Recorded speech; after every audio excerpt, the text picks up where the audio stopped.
Legal, obrigado, viu, pela presença de vocês. Bem, eu separei um assunto bem simples, eu vou anotar aqui. Ó, o pessoal gostou da ideia da menopausa, vamos fazer então. Ah, 15, 25 minutos aproximadamente. Eu sempre falo mais do que deveria, né? Mas eu vou tentar ser bem hoje regrado em relação ao tempo, para falar a respeito de má digestão, azia e mau hálito. O que vocês acham? O que vocês acham? Vocês gostam desse assunto, hein? Má digestão, azia e mau hálito. Eu aposto que quem não tem, quem não sofre com esse problema, conhece alguém que sofre, não é? Eu, pelo menos no meu consultório, é super comum essa queixa. Doutor, eu tenho uma digestão ruim, ou eu tenho azia, me dá uma queimação, ou mau hálito mesmo, né? Pode ser, pessoal? O que vocês acharam da ideia? Interessante? Ah, legal, Adelaide, que bom. Na verdade, nós estamos sentindo falta um dos outros, né? Nessa fase de pandemia, isolados, e a conexão humana positiva, ela é uma das coisas mais importantes na nossa vida. Por mais que a gente não queira aceitar, algumas pessoas não queiram aceitar, as conexões, encontrar amigos, familiares, enfim, pessoas de bem, que nos fazem bem e que nos aceitam também, fazendo bem, é uma coisa muito positiva. Inclusive a liberação de hormônios de saúde, a ocitocina principalmente, quando nós entramos em contato com pessoas queridas. Esse hormônio nos relaxa, combate doenças, certo? Então assim, pessoal, vamos lá. Eu queria falar um pouquinho sobre má digestão, azia e mau hálito. Então, um conceito inicial que a gente tem que entender é que o ácido que existe no estômago, ele foi criado por Deus, ele faz parte da nossa natureza e ele tem uma função super importante na digestão dos alimentos, para a absorção de algumas vitaminas e alguns nutrientes, por exemplo, cálcio, vitamina B12, ferro e outras coisas, certo, pessoal? O estômago, ele foi feito normalmente para suportar esse ácido, sem problema, ok. Só que o caninho da comida, que é o esôfago, que leva a comida da boca até o estômago, não. O esôfago, que é esse caninho, ele não tem a capacidade de suportar adequadamente esse ácido que mora, que é produzido normalmente no dia a dia dentro do nosso estômago. Então, por óbvio, é fácil entender por que o retorno desse ácido em direção ao esôfago causa sintomas.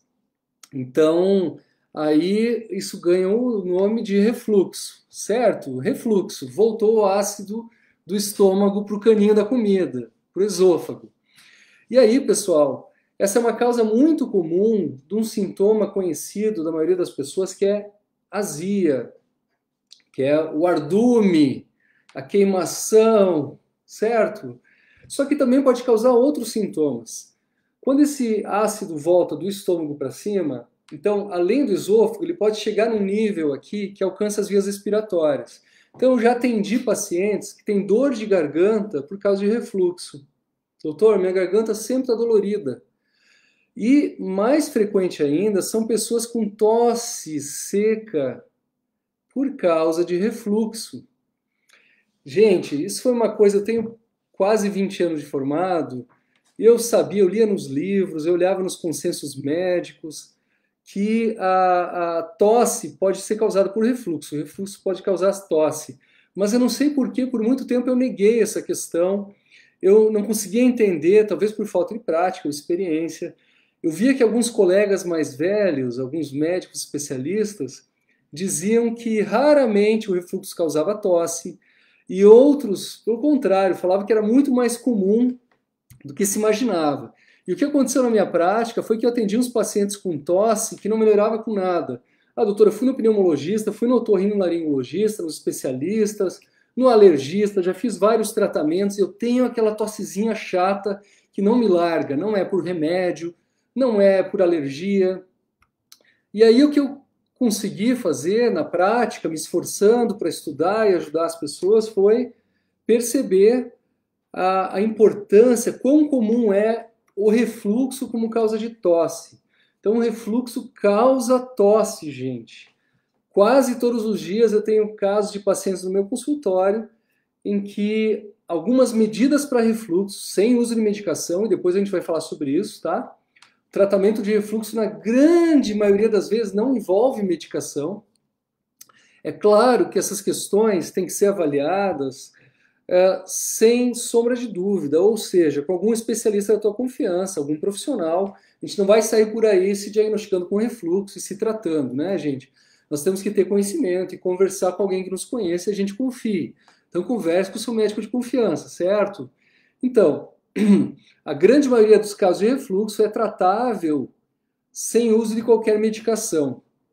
O André, mas tu tá louco? Que eu gasto em remédio para refluxo, o que eu tenho que tomar em remédio para refluxo é cada vez mais caro. Inventa o omeprazol, novoprazol, esomeprazol, pantoprazol, dexlansoprazol e não sei mais o que. Tá dizendo que não precisa tomar remédio para tratar refluxo? Azia, depois nós vamos conversar um pouco mais sobre isso. Mas além da tosse e da azia, o refluxo também pode dar outros sintomas. E esse é um pulo do gato, é uma coisa muito legal que eu vou falar para vocês. Às vezes o refluxo se manifesta somente por dor no peito.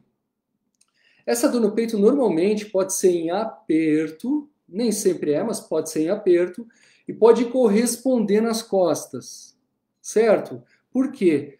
Porque a sensação que vem do esôfago, do caninho da comida, é uma sensação muito perto, muito semelhante do coração e de um grande vaso que a gente tem no peito, que é a aorta.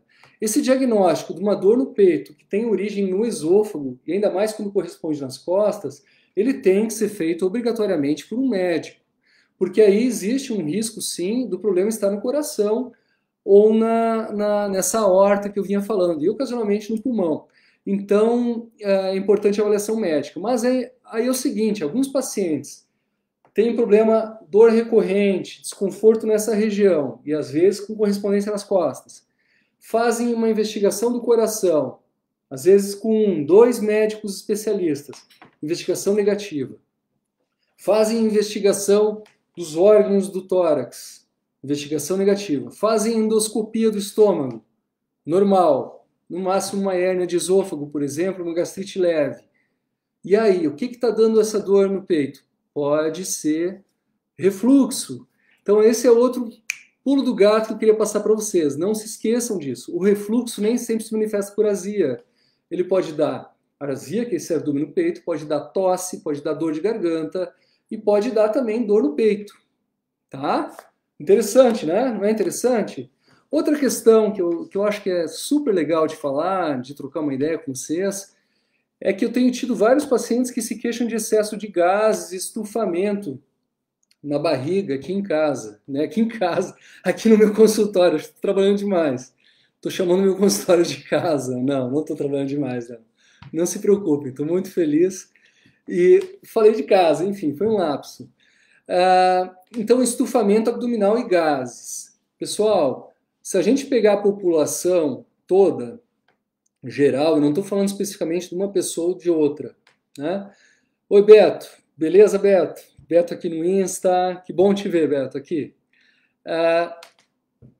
A primeira causa de gases e estufamento recorrente, quer dizer que não dura poucos dias, mas sim é um problema que vem há semanas, e vem meses, às vezes anos. A primeira causa é intolerância à lactose. Se a pessoa toma leite, obviamente, ou toma iogurte, ou come queijo, e algumas pessoas têm tanta intolerância que não podem comer chocolate, tomar sorvete, dos normais.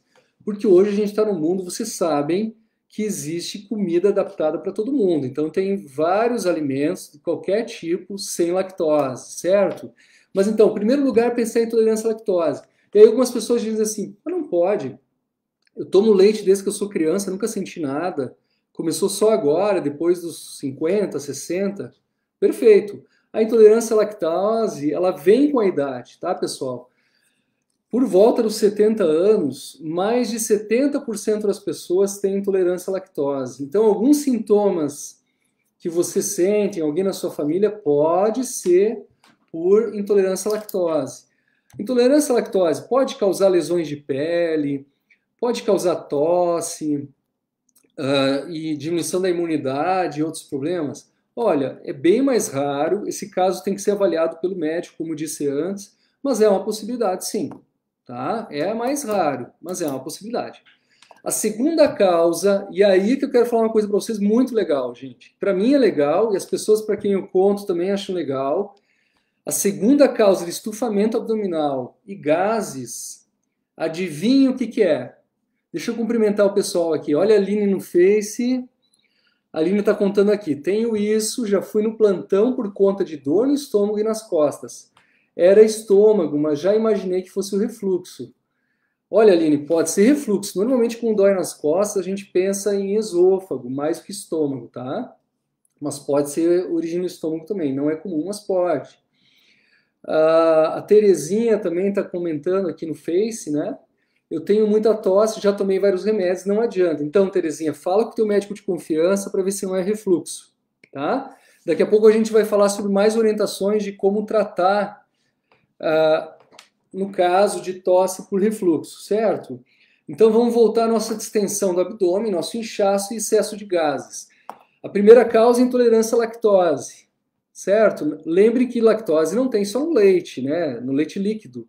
Tem em todos os derivados, algumas sobremesas, infelizmente, né? Na nata, no requeijão e assim vai. Segunda causa, pessoal, quero ver se alguém aí já ouviu falar disso, tá? Vamos lá. Intolerância à frutose. Intolerância à frutose. Quem aí já ouviu falar disso? Alguém já deve ter ouvido falar. Então, intolerância à frutose existe. O que é intolerância à frutose? As frutas possuem fibras, vitaminas, sais minerais e também um açúcar próprio das frutas. Esse açúcar das frutas ganha o nome de frutose. A frutose, ela está em praticamente todas as frutas, certo? E aí, o fato é o seguinte, pessoal. Todas as pessoas têm um nível de intolerância à frutose. O que quer dizer? Algumas pessoas podem comer 20 frutas no mesmo dia, não vão sentir nada de estufamento, de gases, de mal-estar. Mas na 21ª vão sentir, tá? Outras pessoas, mais raramente, vão comer uma fruta por dia, 2 frutas por dia, e já vão sentir gases, desconforto, estufamento abdominal. Intolerância à frutose. Mais comumente, pela minha prática, eu tenho encontrado pessoas que apresentam intolerância à frutose comendo mais de 5 frutas por dia, porções de fruta. E o diagnóstico normalmente é feito pelo teste terapêutico.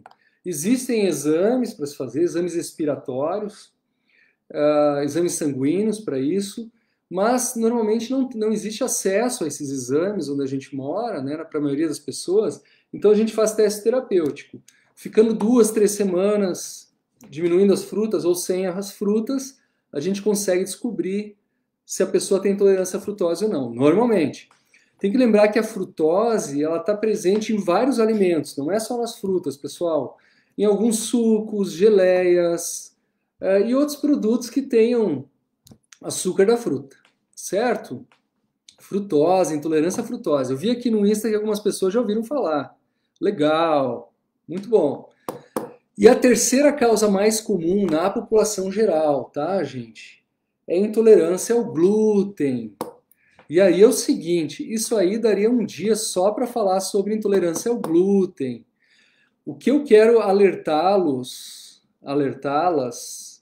é que muitas vezes são passadas mentiras sobre o glúten. Então, assim, eu ganho alguma coisa dizendo para vocês que o glúten faz mal, não ganho nada. Eu ganho alguma coisa dizendo para vocês que o glúten não faz mal, não ganho nada também. Talvez a simpatia de algumas pessoas, mais ou menos. Eu estou aqui para falar de ciência, até onde vai meu conhecimento. Com certeza é limitado o meu conhecimento. Mas eu quero compartilhar com vocês que é uma área que é a minha vida, que é a medicina. Eu gosto muito de alimentação e coisas assim. Bem, existe um livro cujo título é A Mentira sobre o Glúten. Se vocês quiserem se aprofundar nesse assunto, eu recomendo. O glúten não é esse inimigo que tem se apregoado por aí. E ele nem é 100% inócuo, seguro. Vai depender do alimento, vai depender da pessoa. De novo, existe alguma comida que faz mal? Não, comida é inerte. A comida pode fazer mal ou pode fazer bem. Depende do uso que eu fizer dela. O carro faz mal. O carro é inerte. Se eu dirigir mal, ele pode fazer mal. Se eu dirigir bem, ele não vai fazer mal. Comida é a mesma coisa, certo? Essa é uma visão mais realista, menos radical, menos artificial, uma coisa tão básica na nossa vida, tão natural e milenar e multimilenar, que é a alimentação. De repente, uma coisa que tem milhares e milhares e milhares de anos, que é comer, as pessoas querem tornar algo super artificial, tomar cápsulas, contar os ingredientes, os nutrientes de cada alimento. Tem alguma coisa errada aí, na minha opinião. Bem, e o que causa? Agora vamos para uma parte legal, tá, gente? Nós temos mais duas partes na live de hoje. Eu estou falando sobre má digestão, azia e mau hálito, certo? Então, primeiro a gente falou o que é, para entender, né, o assunto. Agora eu quero falar sobre as causas. Vamos lá. Aí também tem umas coisas super interessantes, pessoal. O café, a cafeína propriamente dita, porque existe o café sem cafeína, certo? Mas o café normal, o chimarrão, para quem está aqui mais para o sul, né? O chimarrão, o chá preto, tipo mate-leão, por exemplo. As bebidas alcoólicas, qualquer uma delas. As bebidas açucaradas. E aí pode ser o açúcar natural, que é a frutose, pode ser o açúcar artificial, por exemplo, no refrigerante. São 5 causas comuns e frequentes de refluxo. Vamos lá. Café normal, chimarrão, bebida alcoólica, bebidas açucaradas, certo? E chá preto, que é o mate, né? O guaraná, por exemplo, o extrato do guaraná, ou a grande ingesta de guaraná também pode, mas é muito incomum na nossa vida. Até o mate-leão, né, o chá preto, ele é muito incomum, pelo menos aqui na região, nas pessoas que eu conheço, né, entre as pessoas que eu conheço. O chimarrão, o café, a bebida alcoólica são muito mais frequentes, e as bebidas açucaradas. Então, prestem atenção, pessoal. O café e o chimarrão, eles contêm estimulantes. São naturais? São naturais. Assim como o Covid é natural. O fato de ser natural, assim como a maconha é natural, não quer dizer que a gente pode aceitar. Nossa, então é natural, é bom, faz bem. Não, nem sempre, né? Então, são estimulantes naturais e que não são essenciais para a nossa vida orgânica. Alguém vai dizer assim, poxa, mas o chimarrão eu não consigo viver sem. O chimarrão é minha rotina, eu converso, sei lá, com meu marido, com meus amigos, com meu... Então, eu não posso viver sem o chimarrão. Adendo, cuidado com o que você pensa e você fala. As crenças limitantes, colocar sobre si crenças que limitam qualquer tipo de coisa. Então, por exemplo, não posso viver sem o chimarrão. Isso tem um poder, sim. Tá? Então, o chimarrão e o café, eles não são alimentos essenciais para a gente seguir vivo, certo? Eles são estimulantes. Provavelmente por isso que eles fizeram muito sucesso, né? Eles aliviam a sonolência, eles dão um vigor mental, eles melhoram a atividade mental por minutos ou horas, certo? Dependendo da quantidade, dependendo da pessoa. Só que eles têm esse efeito colateral. Eles, a partir do momento que eles entram no trato digestivo, eles facilitam o retorno de ácido do estômago em direção ao esôfago. Outros efeitos colaterais também que eu acho interessantes falar do chimarrão e do café. Eles podem dar tremores, de novo, vai depender da quantidade, vai depender de quem é a pessoa. Eles podem dar tremores, eles podem dar uma sensação de angústia, palpitação, sentir o coração pular. Eu lembro de um caso, acho que era meados de 2009, que eu atendi no pronto-socorro aqui em Bento, uma senhora relativamente jovem, né? Uma menina de 50 e poucos anos. Gostaram do menina? Legal, né? Com palpitações. E ela ficava atônita, ela falava assim, poxa, mas por que eu tenho palpitação? Eu sou saudável, eu não tomo remédio para nada, eu não tenho problema no coração, meu check-up está em dia, está tudo ok. Por que eu tenho palpitação? É a segunda vez que eu venho para o pronto-socorro. E eu tive um estalo com aquela senhora, aquela menina, e eu perguntei para ela, olha, como é que é a tua ingesta de café? Bah, eu vivo à base de café. Esse bah bem gaúcho, né? Bah, mas bah, eu vivo à base de café. Então ela tomava 2, 3 xicarazinhas de manhã, 2, 3 xicarazinhas à tarde. E eu dei uma dica para ela, falei, experimenta tirar o café. Vamos ver como é que você vai ficar. E ela me procurou depois muito feliz, que ela não tinha mais palpitações, não tinha mais tido aquilo. E até a ansiedade, que ela tinha muita ansiedade, principalmente no final da manhã, ela falou que ela não sentia mais. Essa é outra coisa que eu queria falar para vocês. Se o café e o chimarrão são estimulantes, pessoas que já são estimuladas, os ansiosos, os agitados, ansiosos, não precisam tomar isso aí.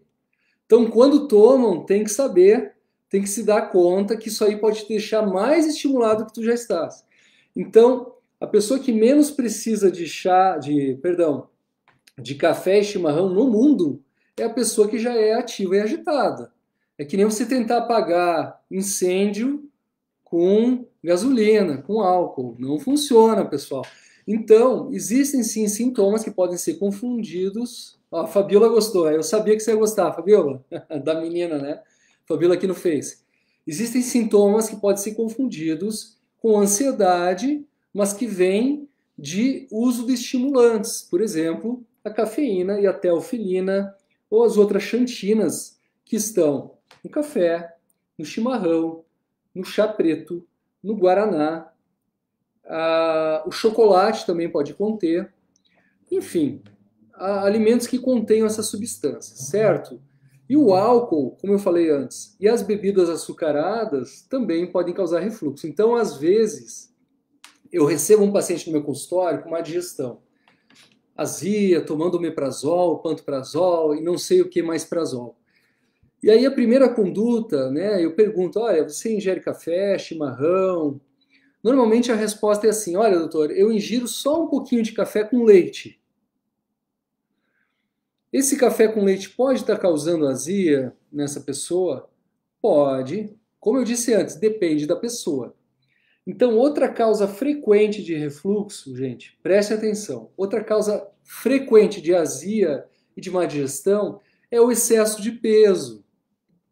Porque quando a gente engorda, é muito comum acumular gordura, peso, gordura, perto do estômago, na região do abdômen. E essa gordura, ela pressiona o estômago, ela diminui a capacidade gástrica do estômago, e isso propicia que aconteça refluxo. Não é muito comum refluxo em grávidas, em gestantes, é super comum. Por quê? Porque o útero faz esse papel a partir de certo tamanho. Vocês podem ter uma analogia. Então, o que acontece? Tem uns casos bem legais, assim. Eu atendo uns pacientes obesos com uma queixa importante de azia. Né? Doutor, eu tenho azia, não adianta, eu tomo omeprazol, pantoprazol, não sei o que prazol de novo, né? O mais caro possível, né? 2 vezes por dia, e continuo tendo azia e mal-estar. Então, a partir do momento que essa pessoa consegue entrar num tratamento que envolva perda de peso, a partir de certo peso parece mentira. Por exemplo, a pessoa estava com 91 quilos com azia. Caiu de 90 a 89, não tem mais azia. Engordou de novo para 90, 91, sente azia. Então, é só um exemplo que eu estou usando. Mas existe um nível em algumas pessoas de peso a partir do qual a pessoa tem sintomas de refluxo e abaixo do qual não tem mais. Lembre que refluxo pode dar tosse, pode dar dor de garganta, pode dar dores no peito e azia e esses derivados, certo? Vamos em frente aqui. Existem algumas medicações, o cigarro, não falei aqui, outras coisas mais óbvias, né? Por exemplo, cigarro, e outras drogas, né, que causam azia sabidamente. Eu não falei aqui, mas são importantes também.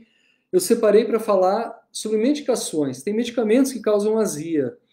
Um medicamento comum que pessoas que têm artrose, desgaste nas juntas, as cartilagens tomam, pode dar azia, é a glicosamina. Outra medicação comum é o AS, mesmo infantil, AS infantil, a aspirina, o xarelto e todos os anti-inflamatórios, tá, gente? Mesmo os anti-inflamatórios mais caros. Ah, doutor, o senhor me deu esse anti-inflamatório caríssimo, e aí tem tudo que é nome, né, diferente, COX-2, Arcoxia, e aí vai, né, Feldene, eu vou ter que falar todos agora, senão vão falar que eu estou falando mal de algum remédio específico, olha só. Cataflam, Voltaren, diclofenaco, ibuprofeno, nimesulida, cetoprofeno, e aí vai, né, Arcoxia, Feldene, e aí tem uma lista interminável, certo? Meloxicam, tenoxicam, e assim vai.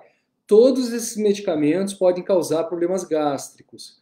Vai depender da dose? Vai, André. Vai depender de quanto tempo toma? Vai também.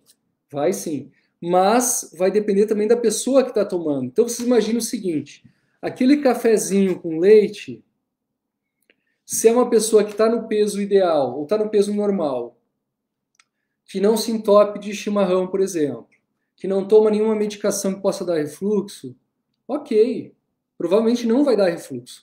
Agora, se a pessoa que toma esse café com leite em outros horários do dia, toma um pouquinho de chimarrão, ou toma um suco, ou come e deita antes de 2 horas depois de comer. Então aí já é outra questão, deitar depois de comer. Nosso organismo normalmente precisa 2 a 3 horas na posição sentada ou semi-sentada para o alimento ir bem no estômago. Então, deitar antes de 2 a 3 horas está sujeito a acontecer o quê? O ácido voltar do estômago para cima, para o caninho da comida, para o esôfago, como eu falei no início da live, certo? Outra coisa, então, que é muito comum são queixas de má digestão e essas questões que eu estava falando em pessoas que comem demais à noite. À noite, pessoal, o sono, que é o momento sagrado para o nosso corpo se renovar, descansar, rejuvenescer, as células se substituírem, certo? Para se acalmar, não é o momento para o organismo fazer digestão de nada, para digerir alimentos, não é. O fluxo sanguíneo durante o sono, ele vai para o nosso cérebro para organizar a memória, para organizar os sonhos, um sono adequado. Ele vai para os músculos, para regenerar nossa força, para descansar e para todos os órgãos do corpo. Ele não pode ser desviado para o intestino, para o estômago, para digerir alimentos. Aí o sono fica ruim. Então, pessoal, e também como causas, acabando essa segunda parte, daqui a pouco eu estou indo para o final da live. A gente coloca realmente doenças causando refluxo, né? Então, assim, talvez 5% de cada 100 pessoas, 5 realmente sofram de uma doença chamada doença do refluxo gastroesofágico. Porque as outras 95 não sofrem de uma doença. O que elas têm é um estilo de vida doente.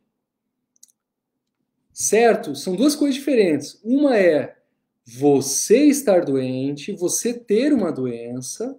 A outra é o seu estilo de vida estar doente e ter uma doença. Qual que é a diferença? A diferença é que o tratamento, quando o seu estilo de vida está doente, é adequar, modificar, qualificar o seu estilo de vida. E aí a gente tem mecanismos, instrumentos específicos para isso. E quando há uma doença lhe causando determinado sintoma, o estilo de vida continua sendo importante, mas com grande frequência vão ser necessárias medicações. Agora, se eu perguntar assim para mim, doutor André, quantos pacientes que se cuidavam, que tinham um peso normal, que cuidavam alimentação, que cuidavam horário do sono, estresse, não fumavam, não bebiam e que tinham sintomas de refluxo? Olha, em anos, talvez um, que eu lembro. Um. que precisava realmente tomar omeprazol, pantoprazol e essas coisas certo? Então fica a informação para vocês, reforçando que a avaliação disso, pessoal, tem que ser feita com o seu médico de confiança. Essa live é para orientação geral, para esclarecimentos, certo? Eu queria falar sobre o tratamento. O tratamento do refluxo, da azia, da má digestão e do mau hálito. Antes, deixa eu cumprimentar o pessoal aqui. Oi, Nealdite, você que é muito legal, Nealdite, aqui no Face, minha amiga querida. Olha aqui, a Beatriz está dando boa noite, Beatriz Pertli. A Mairi tá aqui. Oi, Mairi, tudo bem, querida? Ah, que bom vocês aqui. Vanderlei. Então, pessoal, tem café descafeinado, certo? A gente pode aprender a gostar também. Ó, o Leandro está perguntando aqui no Insta, doutor André, hérnia de hiato, tem tratamento ou só cirurgia? Normalmente, a hérnia de hiato por si só, ela não é um problema de saúde, ela é uma alteração da anatomia, da constituição de uma pessoa. O que é hérnia de hiato do estômago? Basicamente é quando o estômago que foi feito para morar, para ficar quietinho, para ficar bonitinho dentro da barriga, do abdômen, ele teima, ele insiste em resbalar um pouquinho para cima. E resbalando para cima, o que acontece? A pessoa fica mais suscetível, mais facilmente vai sofrer de refluxo, por exemplo. Então, a pessoa que tem a hérnia do hiato, ela tem que ter um cuidado redobrado em relação ao refluxo. Raramente, se não melhora com estilo de vida, se não melhora com medicação, tem que ser feita cirurgia de hérnia de hiato. Mas isso assim, também em anos eu vi 1 ou 2 casos, talvez 3, que tiveram indicação de fazer cirurgia. São muito raros, muito raros. Mas enfim, eu queria falar a respeito do tratamento. Então, o tratamento, o que vocês acham? Primeiro passo é ver se a pessoa está ingerindo alimentos que sabidamente causem refluxo na maioria das pessoas. Então vamos lá: café, chimarrão, bebidas alcoólicas e bebidas açucaradas, certo? Ah, o chá preto também, claro, que é incomum, eu acabo esquecendo o chá preto, porque aqui em Bento parece que chá preto não faz muito sucesso, talvez na cidade de você sim, né? Ele tem alguns benefícios. Acho que o principal benefício dele é que ele é um estimulante, assim como o café e o chimarrão. Então, o primeiro passo, tirar, diminuir, dentro do possível. Ah, doutor André, mas eu não consigo viver sem. Olha a crença limitante, cuidado. Mas então, meu amigo, você vai tentar primeiro diminuir. E se diminuir e não resolver, você vai tentar substituir por chá, por exemplo. Os chás, tirando o preto, a maioria dos chás não causam refluxo. Tá? Claro, aí vocês vão dizer assim, mas doutor Mosqueta, para mim, água causa refluxo. Qualquer coisa pode causar refluxo para mim. Opa, aí nós temos outra situação, é outro problema. Possivelmente, ou essa pessoa que tem refluxo por água, possivelmente ela tem outras causas concomitantes de azia, de má digestão, por exemplo, estresse, maus hábitos, cigarro, uso de alguma medicação, o peso acima daquele limite mágico a partir do qual o estômago começa a causar refluxo, né, ou proporcionar, precipitar o refluxo. Alguma coisa tem. Ou sofre de um caso de refluxo gravíssimo que precisa de cirurgia. Então, primeiramente, eliminar essas principais causas. Depois, pessoal, isso é avaliado caso a caso, mas assim, pode-se suspeitar, inclusive, de frutas com grande densidade, concentração de açúcar. Pode-se suspeitar de alimentos com grande quantidade ou densidade, concentração de gorduras, por exemplo. Né? Então, eu já tive pacientes que, para melhorar do refluxo, tiveram que ficar sem água de coco, que a água de coco ela tem uma gordura e tem o açúcar da fruta. Nós tivemos que, já de alguns pacientes, evitar a banana, porque é uma fruta rica em açúcar, da banana, mamão, melancia e outras frutas. E às vezes frutas ácidas também, como laranja, um fruto ácido que é o tomate. Não sei se você sabe, mas fruto é diferente de fruta. O tomate é um fruto, não é uma fruta, né? É parecido com uma fruta, só que ele é amargo, certo? Algumas pessoas têm que retirar isso. Aí vocês vão falar assim, mas doutor André, peraí, tirar a banana?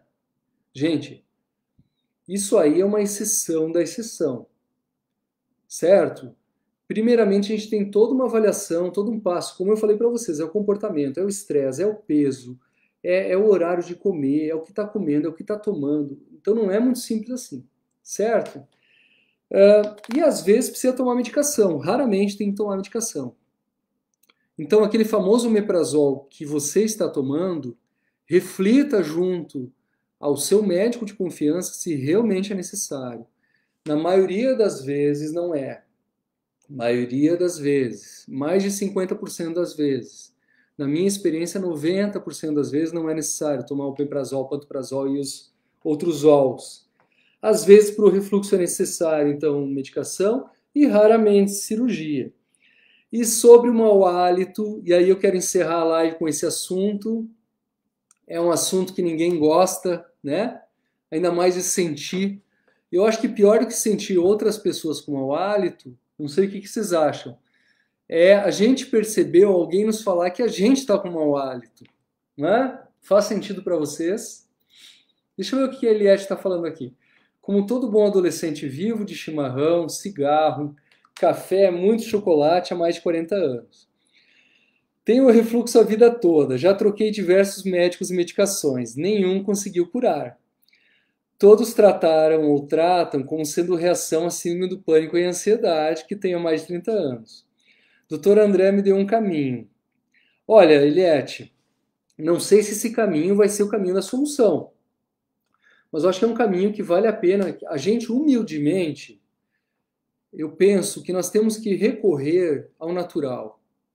Quando nós percebemos que o artificial, as cápsulas, as medicações, os exames, as terapias artificiais quaisquer, não surtem efeito, a gente tem obrigação, como ser humano natural que somos, de voltar os nossos olhos, o nosso foco, antes de qualquer coisa, ao natural. E quando eu estou falando aqui que tem alimentos que causam refluxo e comportamentos, eu estou falando da natureza. Vamos tentar tratar sem química. Porque a longo prazo, toda a química que a gente utiliza cobra o seu preço. A partir do momento que eu tomo um remédio que diminui ou elimina a acidez do estômago, gente, eu estou pegando a criação de Deus ou a evolução da natureza, enfim, acredite no que você quiser acreditar. Eu estou pegando esse ser humano, esse corpo, esse milagre da complexidade do corpo humano, e eu estou tirando dele, ou eu estou diminuindo drasticamente uma característica natural, essencial para digerir e absorver nutrientes, que é a acidez do estômago. Então, a longo prazo, é óbvio que de uma forma ou outra vai cobrar o seu preço. Isso não é saúde. O fato de eu não sentir azia porque tomo um remédio não significa saúde, significa que eu não sinto azia.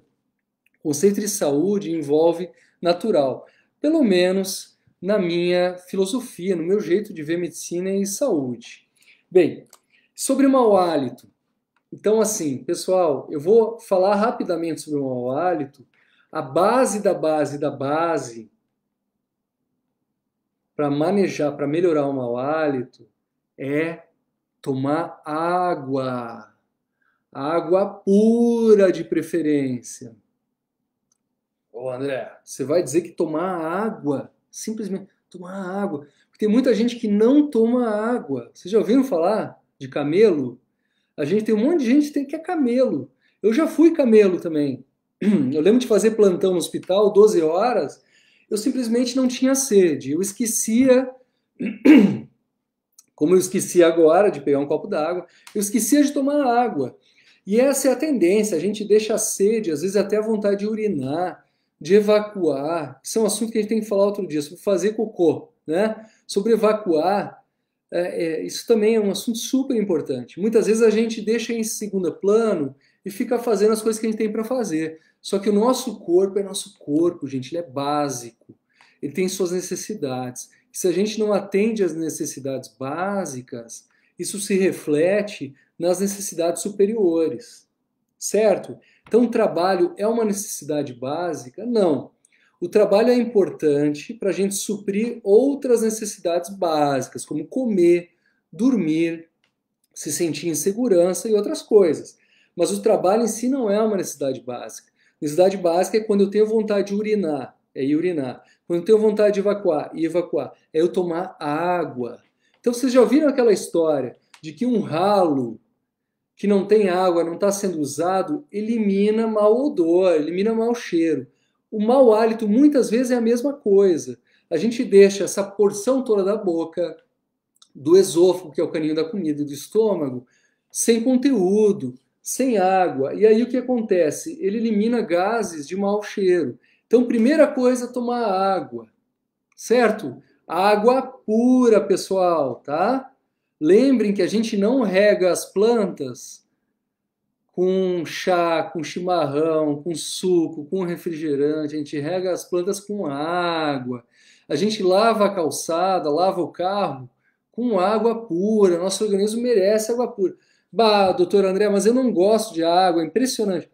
Gente, gostar e não gostar é uma questão de hábito. A gente aprende a gostar das coisas.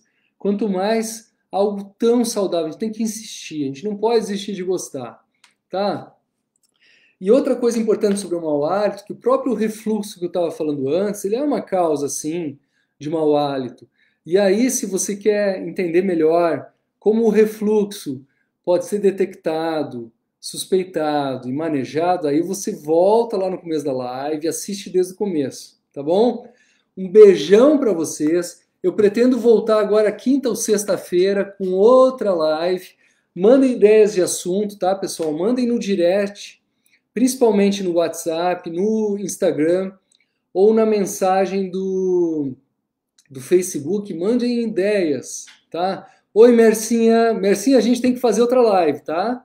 A Merce está aqui no Insta, minha grande amiga, nutricionista, minha querida. Olha, Ofélia, olha que legal te ver aqui também, Ofélia.